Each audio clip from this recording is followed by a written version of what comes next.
We are still down one trombone player, but we'll find him soon. That's so sad, seeing the empty podium.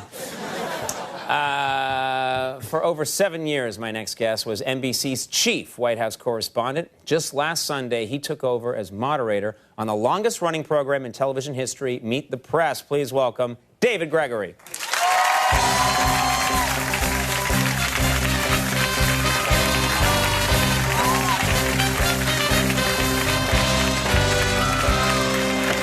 How are you? I'm fine, and really, congratulations. Thank you. I feel great. Your name came to mind when I heard about this, this possibility. I was very excited for you, so this is great. It's been great. It is a dream job. It is an incredible honor. It's pretty daunting to succeed our friend Tim Russert, but I'm really excited about it. And Meet the Press has been a television institution since what year are we talking? It's 61 years. 61 years. Yeah, I mean, it's an amazing, and I'm actually the 10th permanent moderator of it. So it's an incredible. Tim Russert used to always say that he was the custodian of this incredible platform, and now that falls to me. And it's a treasured platform for the country. And I just think right now, with the country so engaged, and a new president coming to town, really an historic moment for the country. It just couldn't be a better time. And no issue has more gripped this nation, and no more needs to be discussed than the shoe throwing incident, which. Everyone's going to look to Meet the Press. They are, really. Please lead us through this national the election crisis. of the first African-American president, and then, the size 10 Ferragamos being thrown at the president. So I think those two issues side by side. Let me ask you something, because you have covered President Bush for many, many years. You know him personally. This is just as a civilian, my take on what happened. It almost seemed like Bush, and I don't know if anyone else agrees with this, that he was smiling a little bit, that he looked a little proud because he ducked. That thing was coming in at him 90 miles an hour. Unbelievable. And the guy he's never looked better than when he dodged that shoe.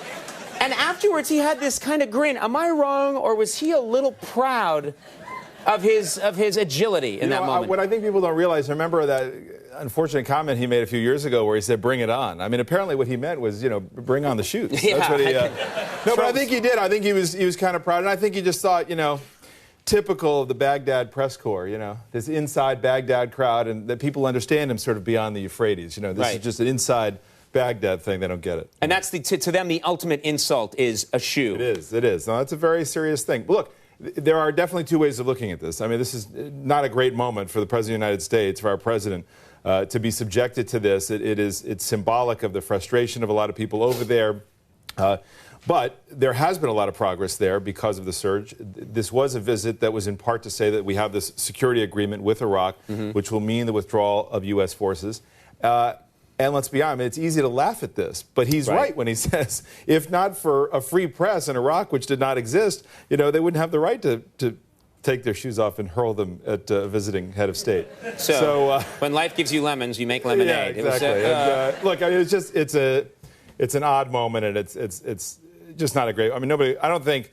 Maybe there are people who so dislike him that they think, yeah, that's great, they are. But I don't think anybody who believes in the institution of our presidency thinks that is any way to treat. It was up there with and young people won't remember this, but once Jimmy Carter was in a canoe, and while the press corps was watching, and a rabbit swam across the water to attack him, and he was beating it off with an oar. And it was one of those moments where you thought the American presidency is being momentarily diminished. Our commander-in-chief is whacking a rabid rabbit in the water with an oar. Well, but you say that, but I think if the president hadn't ducked both shoes, then the presidency would have been diminished. But I think if you dodge, because they were coming. Right. They were coming fast. I know a lot of Iraqis saw that on TV and went, he's quick. Exactly. This one called Bush.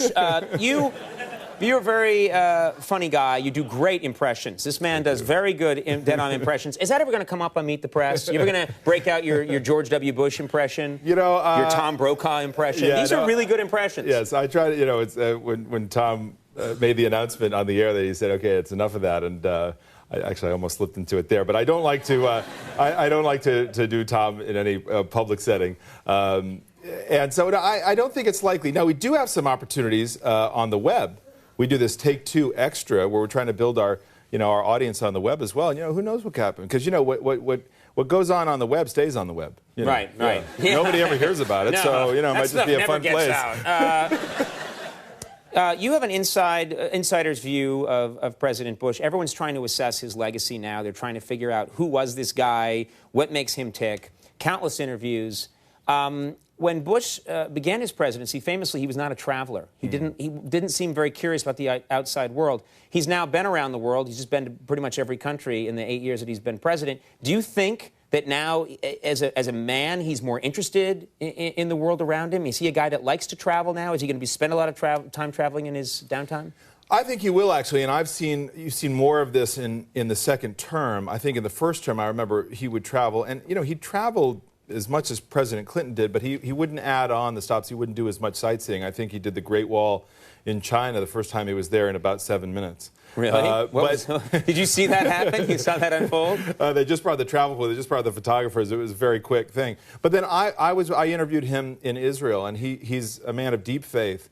And in this last visit to Israel, his first visit as president, he traveled extensively, and I think very meaningfully for him.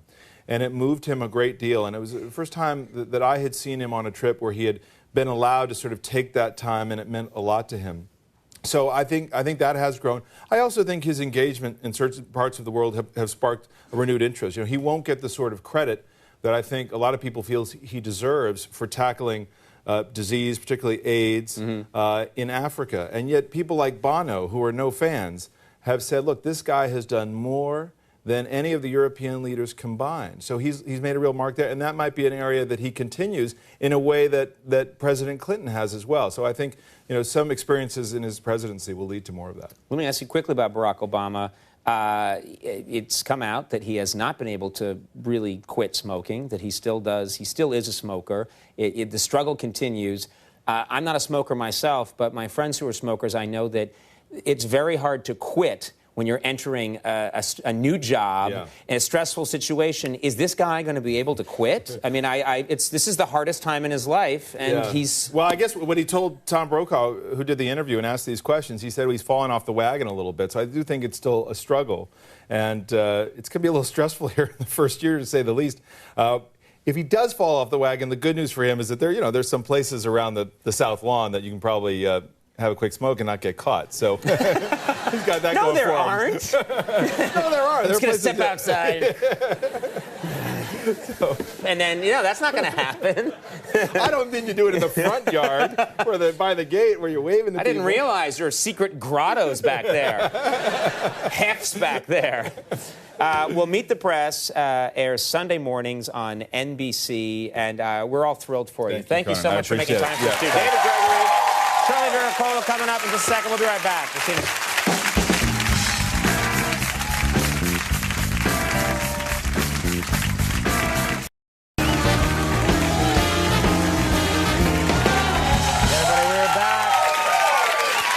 This evening, we have a fine show coming up tomorrow night as well from the new movie The Tale of Despero. Matthew Broderick is going to be joining us. Who doesn't like Matthew Broderick? I want to know. From Best Week Ever on VH1, comedian Paul F. Tompkins is going to be joining us. And musical guest Little Big Town. So watch that too. And what's that? Really? This is exciting. I've just been told that they have finally retrieved La Bamba from the lobby of Rockefeller Center. Let's bring him in here right now. La Bamba.